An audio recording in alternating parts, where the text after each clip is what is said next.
Bismillahirrahmanirrahim. Berita terbaru Iran versus Israel. Momentum kebangkitan Islam dan seruan tegas Habib Rizik Syihab untuk umat dunia. Jadi ini dinukil oleh Damai Hari Lubis.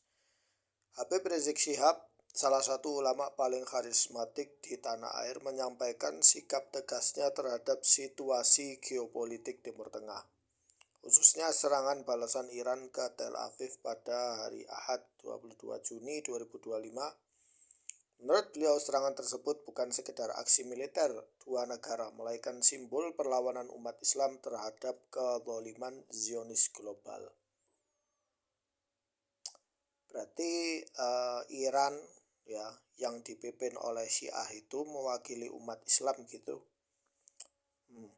Habib Rizik mengingatkan umat Islam agar tidak terjebak dalam cara pandang sempit yang menganggap konflik ini sebagai persoalan Iran versus Israel semata. Ia menegaskan bahwa ini adalah momentum kebangkitan Islam global dan bahwa Zionisme internasional memanfaatkan perpecahan umat, baik dalam konteks sektarian, ideologis maupun geopolitik, untuk terus melanggengkan penjajahan, khususnya terhadap Palestina.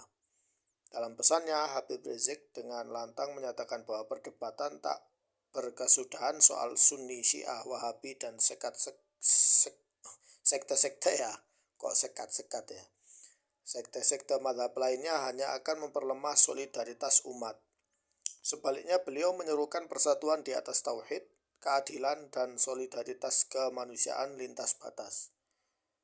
Saatnya umat Islam menanggalkan distingsi antara Sunni, Syiah, dan Wahabi. Persaudaraan dalam iman dan perjuangan adalah kunci untuk bangkit melawan ketertindasan. Pernyataan keras ini membawa makna yang mendalam, tidak hanya secara spiritual, tetapi juga secara geopolitik dan ekonomi. HRS menyoroti bahwa jika umat terus terjebak dalam konflik internal, mereka justru memperkuat hegemoni kapitalisme global dan liberalisme pasar bebas yang dikendalikan oleh kekuatan Zionis dan kroni imperialisme. Dampaknya, kerusakan tatanan politik, ekonomi, hukum, dan budaya umat Islam akan semakin meluas. Sementara penjajahan modern atas bangsa-bangsa Muslim kian membelenggu. Dengan demikian, seruan Habib Rizik adalah ajakan untuk kesadaran global umat Islam bahwa musuh bersama bukanlah sesama Muslim dari mazhab berbeda, tetapi kekuatan zalim yang terus menindas umat melalui segala instrumen kekuasaan, termasuk ekonomi dan propaganda politik. Ya, saya mengomentari pernyataan Habib Rizik ini, saya anggap wajar ya.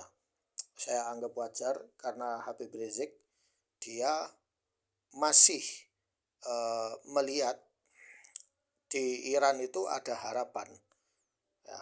Di Iran itu ada harapan untuk menyerang atau menolong Palestina atau umat Islam Sunni ya.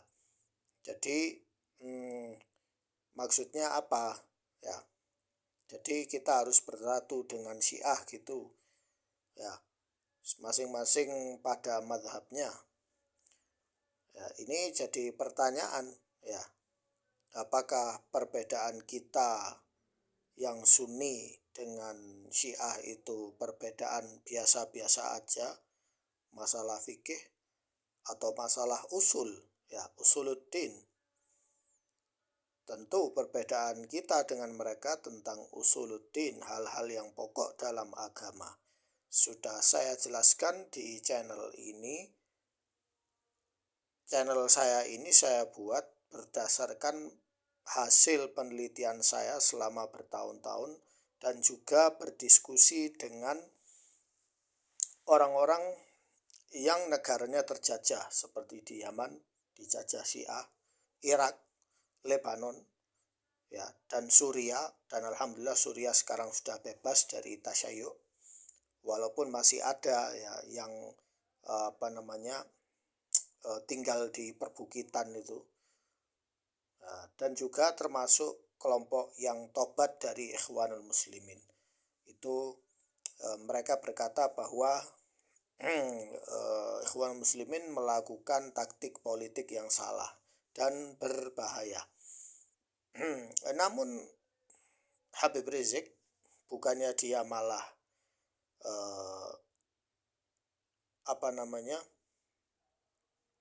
mengatasi masalah perpecahan internal di kalangan umat Islam, tapi hanya menyampaikan ayo kita menyerukan persatuan di atas tauhid, keadilan dan solidaritas kemanusiaan. Ya, kita ingin 3 hal ini. Tapi apakah Syiah itu dia bertauhid? Ini jadi pertanyaan, ya. Jadi pertanyaan. Ya, mereka bilang ya Zahra, ya Ali, ya. Kemudian la ilaha illa Zahra, la ilaha illa Ali, itu mereka. Karena mereka berakidah akidah Khumasiyah. Sudah saya jelaskan, ya. Akidah Khumasiyah itu akidah batiniyah kuno, ya, yang dipaksakan masuk ke dalam ajaran Islam melalui Syiah, ya. Siapa lagi, ya. Jadi mereka menyembah Allah dan juga menyembah Ahlul Bait, ya. Ahlul Bait Ali, ya, bukan Ahlul Bait Nabi, ya, versi istri-istri Nabi itu, ya. Bagaimana itu? Bagaimana kita mau bersatu dengan orang-orang seperti itu? Ini jadi pertanyaan saya buat Habib Rizik, bagaimana? Ya. Jadi sekarang ini orang-orang itu kayak ketika Iran nyerang Israel atau Israel nyerang Iran, itu orang kayak lupa gitu, kayak lupa darat, ya, bahwa banyak korban-korban itu sampai sekarang di Irak itu orang-orang Ahlus Sunnah disiksa, itu dipenjara itu, ya, mengerikan, ya. Kemudian cerita masa lalunya orang-orang Suriah itu yang dipenjara Al-Assad itu, ya, itu lebih mengerikan itu. Ada yang disiksa, ada yang diperkaos dan lain-lain itu. Saya tidak berani cerita itu karena sangat mengerikan. Ya, kalau saya buka cerita ini, mungkin kalian ya akan ketakutan, ada apa ini, kok Syiah begitu jauh lebih mengerikan daripada Zionis, ya. Jadi cobalah kita untuk berpikir lagi, berhenti sejenak berpikir, ya, benarkah ini perang Iran versus Israel itu benar-benar perang atau cuma serang-serangan rudal-rudalan begitu aja? Atau ini hanya perang proksi aja antara proksi timur, yaitu Rusia dan Cina, dan proksi barat, yaitu Amerika dan Inggris serta Prancis dan sekutunya. Kita harus nelaah itu. Jadi jangan hanya ayo bersatu, ayo gini, habis itu besok sudah kita tidak berbuat apa-apa. Kalau selesai gencatan senjata ini, wes kita adem ayem. Enggak, kita harus punya proyek jelas. Proyek kita itu apa? Harus jelas. Seperti itu. Ya, hanya proyek Sunni, ya. Itu yang paling benar, ya. Kita harus kembali ke jalannya para salaf dulu, yaitu thariqah sunniyah, ya. Seperti itu. Bukan malah ayo bersatu, sudah tidak usah debat. Loh, gimana kita tidak usah debat? Ini kalau ada penyakit harus kita obati. Orang yang kena penyakit kita obati. Sedangkan orang yang belum kena penyakit harus kita kasih cara supaya tidak terkena penyakit, ya. Jadi mencegah tasyayyu itu lebih baik daripada mengobati tasyayyu. Karena mengobati tasyayyu itu sulit sekali, tidak mudah, ya. Jadi tasyayyu itu penyakit, ya. Seperti itu, ya. Itu yang saya lakukan dengan penjelasan seperti ini, ya.